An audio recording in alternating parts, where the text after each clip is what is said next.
Now, Southside, business owners are concerned, and rightfully so, and I get it.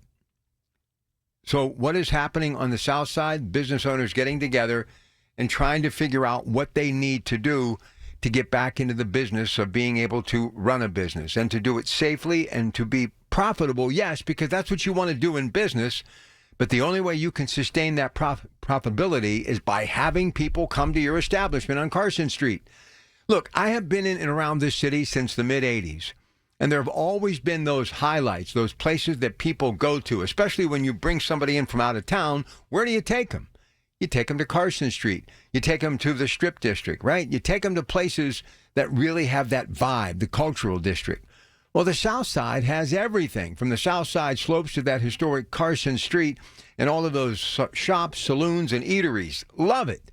So we've got to make sure that the people who are running these businesses have an opportunity to be able to make it work.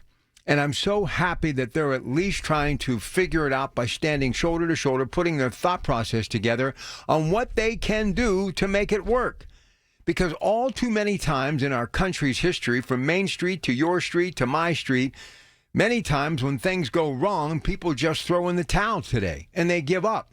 And the last thing that we would want to have happen in this great city of Pittsburgh is to lose the historic Southside Carson Street.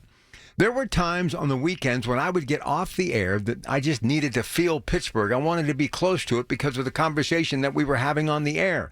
I just wanted to embrace it.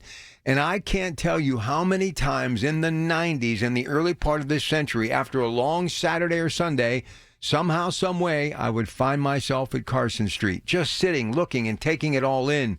There's nothing like that stretch of highway. So whatever we do, we've got to help the people that are running these businesses on the South Side. And we also have to start to teach people, you got to start to behave, because what you're doing when you get out of hand, you're not only causing and wreaking havoc for your generation, but you're going to destroy it for future generations. And think about what your life would have been, including mine, without Carson Street and the South Side.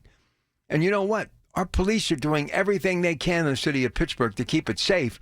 But we have to step up as citizens and have the back of those business owners and those police officers and remind our friends and neighbors, look, this is historic. This is who we are. This is a part of our rich history. So let's do everything humanly possible to be able to hang on to it. A world without Carson Street would not be a very happy place to be. So let's not let it happen. And I commend those business owners for doing what they're doing.